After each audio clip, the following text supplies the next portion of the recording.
c'est toujours très agréable d'être avec vous. Je vous souhaite une très bonne matinée et on continue notre étude sur Pirkei Avot. Alors nous sommes dans la 6e Mishnah, c'est-à-dire à la page 10 et la semaine dernière nous avons parlé de l'amitié, Kne Lecha Chaver, et aujourd'hui on doit parler de la dernière dimension. Alors je vous le lis, je le traduis en hébreu et je vous explique.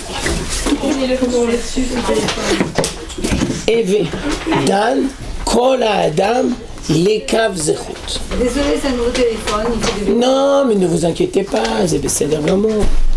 Alors, tu t'efforceras, ou on s'efforcera, de juger toujours positivement son prochain. Ça veut dire quoi?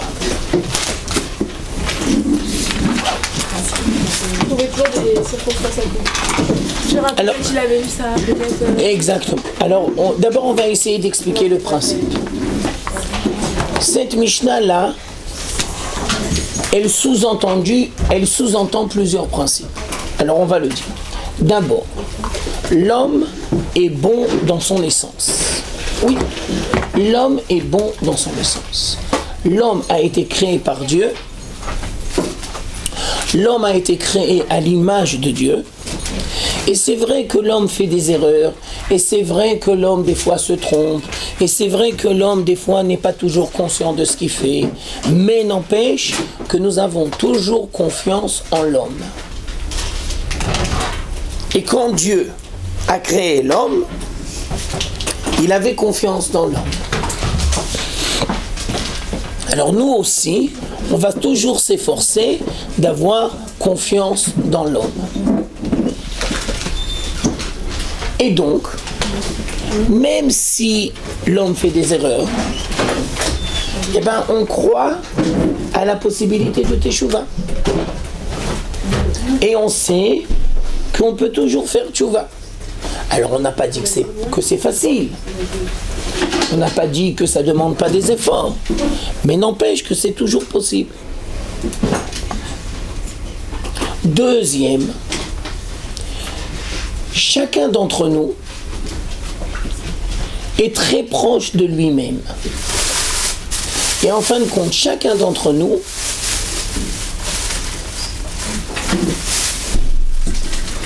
voit uniquement sa manière d'aborder les choses. Et donc on a beaucoup de mal à comprendre l'autre.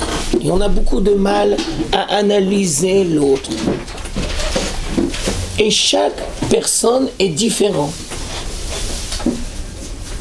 Alors quand les Chachamim vont nous dire, tu vas t'efforcer d'avoir un regard positif sur chacun et de juger positivement chacun, ça veut dire que tu devras toujours ne jamais oublier qu'on est tous différents. Et donc ça veut dire, toi tu peux voir les choses d'une certaine manière, mais l'autre peut les voir aussi d'une autre manière.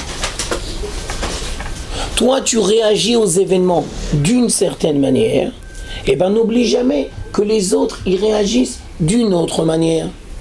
Ce qui est facile pour toi n'est pas forcément facile pour les autres. Ce qui est évident pour toi n'est pas forcément évident pour les autres. Ce qui ne t'est pas difficile, ça ne veut pas dire que pour les autres c'est pas difficile. Ce qui ne te blesse pas, ça ne veut pas dire que ça blesse. Ah mais non, je t'ai pas blessé, Mais excuse-moi, j'attire ton attention. Toi, tu n'avais peut-être pas l'intention de me blesser, mais moi, j'ai été blessé. C'est-à-dire que la sensibilité de chacun, elle est différente.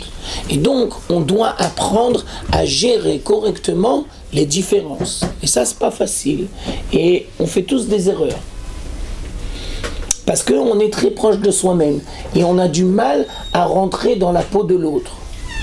Alors vous connaissez peut-être, il y a une histoire très jolie de Rabbi Nachman de Braslav, j'imagine que vous la connaissez, qu'une fois il y avait le fils du roi qui était malade.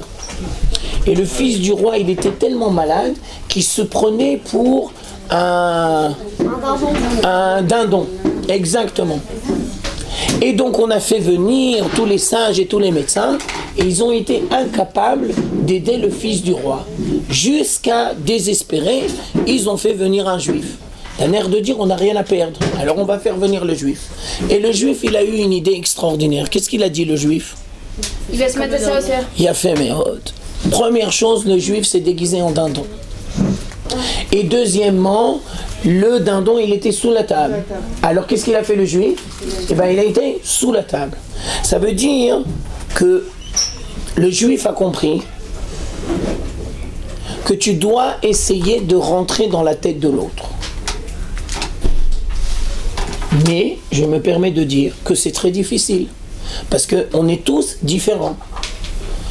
Et je me permets aussi de dire que quand on est médecin, ou quand on est conseiller, ou quand on est éducateur, tu es obligé de rentrer dans la tête de l'autre. Mais si tu veux l'aider, ben après tu dois être capable de sortir.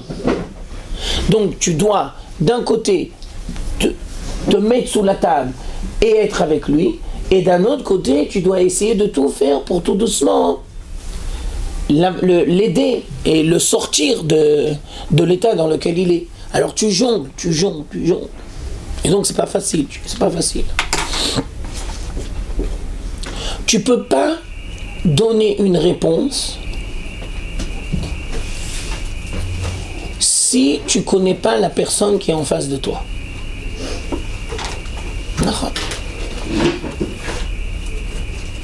Alors une fois j'ai posé la question à un de mes rabbinim. Un de mes rabbinim, c'est le Rav Aviner. Quand j'ai posé cette question, je sais pas, 25 ans, 30 ans, je ne me rappelle plus. Je lui ai dit, regarde Rav, moi quand on me demande de préparer un cours, ça me prend 10 heures au minimum. Et donc je prépare, j'efface, je change dans ma tête, j'hésite, Et vous venez, vous faites le cours, ça coule de source. Alors il m'a dit, Michael, tu as 2 erreurs. Ah ouais? Je lui ai dit, lesquelles? D'abord, si tu crois que je suis né le Rav Aviner, bah tu te trompes. Ça veut dire, première réponse, il a voulu me dire, bah il y a du travail. Tu ne deviens pas le Rav Aviner comme ça. Ça veut dire c'est des années de travail. Alors après, je lui dis, j'ai compris votre réponse, Rav, mais j'ai du mal encore à comprendre. Parce que vous avez raison, il y a le travail et je ne fais pas abstraction de cette dimension. Mais regardez, quand vous allez faire un cours et que vous ne connaissez pas le public, et bien moi j'ai toujours l'impression que ça coule de source. Mais moi, quand je dois aller faire un cours et que je ne connais pas le public, et ben ça me perturbe, ça me préoccupe, parce que je ne sais pas exactement qui sont les personnes qui sont en face de moi, et je ne sais pas toujours qu'est-ce que je dois dire et comment je dois le dire. Alors là, il m'a dit quelque chose d'extraordinaire. Il m'a dit, quand tu vas faire un cours, dans les 5 premières minutes, tu ne dois pas être préoccupé par ce que tu vas dire. Dans les 5 premières minutes, ou dans les 10 premières minutes que tu vas aller dans un endroit que tu ne connais pas les gens, tu vas essayer de t'imprégner et de comprendre qui sont les gens qui sont en face de toi. Et à part ça, quand on va te poser une question, tu ne vas pas être préoccupé qu'est-ce qu'il faut répondre à la question. Tu vas essayer de comprendre cette question-là. Pourquoi la personne qui est en face de toi te l'a posée? Ça veut dire qui est l'être qui est en face de toi qui t'a posé cette question. Ça veut dire, en fin de compte, qu'est-ce qu'il m'a dit? Il m'a dit, tu dois essayer de sortir de ton monde et te de greffer dans le monde de la personne qui est en face de toi. Mais alors, quel rapport avec la Mishnah? Alors maintenant, je continue. Et des fois, il y a des moments où tu ne sais pas toujours interpréter le comportement de la personne. Il y a des sous-entendus, il y a des silences, il y a un comportement que tu peux interpréter de 1000 manières. Alors vient la Mishnah et te dit, tu t'efforceras d'avoir un regard positif. Ça veut dire, puisque tu sais que l'homme est bon dans son essence, puisque tu sais que l'homme est différent de toi dans sa manière de voir les choses, alors quand toi, tu vas être confronté à un problème, tu vas essayer d'avoir un regard positif. Alors vous allez me dire, mais comment on fait ça? Alors c'est pour ça que dans la Mishnah, il y a marqué que l'on s'efforcera de voir tout l'être. Alors j'ai un peu du mal à vous dire ça en français, mais je vais essayer de vous le dire. Dans la Mishnah, il n'y a pas marqué Evedan Kol Adam. Ça veut dire tu jugeras chaque homme. Non, il y a marqué Kol A Adam. Ça veut dire quoi Kol A Adam? Ça veut dire tout l'être. Ça veut dire pour juger quelqu'un positivement, tu dois voir le négatif et le positif qu'il y a en lui. Et tant que tu vois que le négatif, eh ben, tu ne peux pas le juger positivement. À partir du moment où tu vas voir et le négatif et le positif, alors tu pourras relativiser. Et parce que tu pourras relativiser, alors tu pourras avoir un jugement positif. Qu'est-ce qui nous empêche de juger positivement? Alors on répond, la fatigue et on est sans arrêt obligé de faire 1000 choses. Donc on n'est pas disponible dans la tête. Et donc on tombe très vite ou dans la colère ou dans une interprétation négative. Parce qu'on n'a pas le temps, on veut faire 1000 choses. Aussi l'angoisse, tu vois, les gens angoissés, ils voient tout de façon négative. De façon négative. Alors, moi, tout à l'heure, je vous ai dit une première explication et maintenant j'essaye de vous donner de nouveaux facteurs. Quand tu es fatigué, eh ben, tu as fleur de peau. Quand tu as fleur de peau, tu as du mal à prendre du recul et à voir les choses positivement. Je m'excuse de vous le dire, je vais essayer de le dire avec précaution. La vie d'une femme est très compliquée. Les hormones travaillent des heures supplémentaires et donc tu dois savoir gérer correctement tes états d'âme. Et donc, quand tu vas avoir des personnes en face de toi, très souvent, tu risques d'avoir un comportement et les gens qui sont en face de toi, ils ne vont pas comprendre. Ils ne vont pas comprendre que tu es à fleur de peau, ils ne vont pas comprendre que tu es perturbé, ils ne vont pas comprendre que les hormones travaillent des heures supplémentaires. Alors toi, tu n'es pas obligé de le dire, bien entendu. Mais ce que je veux dire par là, c'est que toi, tu dois te connaître.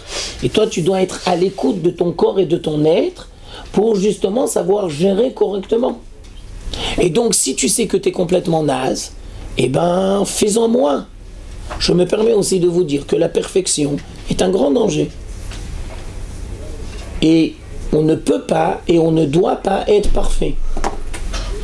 Et quand on essaye toujours d'être parfait, ben en fin de compte, très souvent, on paye un prix. Et la même chose envers les autres. Ça veut dire, n'attends pas de la perfection.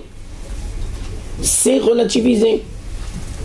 Vas-y, je t'écoute. Si, enfin, il faut pas essayer tout le temps d'être à la perfection, mais si on n'aspire pas à un idéal qui est élevé, on va pas avancer dans notre vie. Et c'est une très bonne question. On devra toujours essayer de gérer deux dimensions contraires. Ce que toi tu as dit et ce que moi j'ai dit.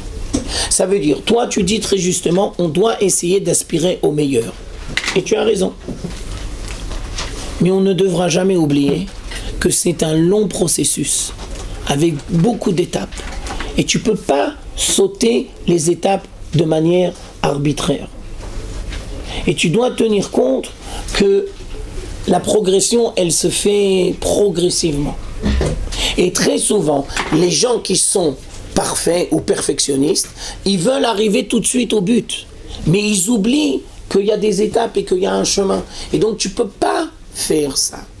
Et les gens parfaits, ils sont persuadés que si ils exigent de eux-mêmes beaucoup, alors ils peuvent exiger la même chose des autres. Mais ce n'est pas possible. Si toi tu veux exiger de toi beaucoup, tu peux. C'est ton libre choix. Mais tu dois comprendre que les autres, ils ne sont pas comme toi. Vas-y, je t'écoute avec grand plaisir. Excuse-moi, je bois parce que je suis un peu fatigué. Baruch Ata Adonai Eloheinu melech haolam shehakol nהיה bidvaro. Quand vous dites que la fatigue, etc., ça empêche de juger positivement, et aussi la shonara, tu as raison aussi, ça veut dire... Tu as raison aussi de rajouter que dans la liste des éléments qui nous empêchent de voir positivement notre prochain, il y a le lashon hara. Alors, puisque tu parles du lashon hara, on va expliquer. Parce que beaucoup de gens se trompent. Le lashon hara, c'est se braquer sur le négatif. Le lashon hara, ça ne veut pas dire que tu mens. Non. Le lachon hara, c'est que tu te braques sur le négatif. Alors, je crois que je vous ai ramené cette image la semaine dernière, mais je le dis parce que c'est très important. Le lachon hara, c'est comme la mouche. Si ma mémoire est bonne, je vous l'ai dit la semaine dernière. Ça veut dire que tu te braques sur le négatif. Et c'est pas du mensonge, c'est très possible que ce que tu dis, c'est vrai. Mais toi, tu dois apprendre à relativiser. Toi, tu dois apprendre à mettre le négatif de côté et à te focaliser essentiellement et surtout sur le positif. C'est vrai quand une personne juge une autre personne et qu'elle parle sur elle, mais vraiment très méchamment, après voir la personne autrement. C'est super cool. Je suis d'accord avec toi. Et donc c'est pour ça que l'on devra toujours faire très attention à ce qu'on dit et on devra assumer ce que l'on dit. Ça veut dire que avant d'arriver au lachon hara, il y a toujours des étapes antérieures. Et une des étapes antérieures, c'est l'hypocrisie. Et toi, tu ne devras jamais dire quelque chose que tu ne penses pas et que tu n'adhères pas. Tu devras toujours être sincère avec toi-même. Et si tu n'es pas sincère avec toi-même, tu ne peux pas être sincère avec les autres. Tu joues un jeu. Et donc forcément, tu vas tomber dans le lachon hara. Mais si toi, tu es sincère avec toi-même, s'il y a quelque chose que tu ne veux pas dire, tu ne dis pas, tu n'es pas obligé de le dire. Tu peux le penser, mais tu n'es pas obligé de le dire. Mais si tu décides de le dire, alors tu dois faire très attention. Et tu dois assumer ce que tu dis. Et donc, si tu veux pas tomber dans le lachon hara, tu dois apprendre à réfléchir avant de parler. Et c'est vrai que on n'apprend pas aux gens à se taire. Et c'est vrai que l'on n'apprend pas aux gens à avoir un regard positif sur les choses. Vas-y, je t'écoute. Mais c'est un problème de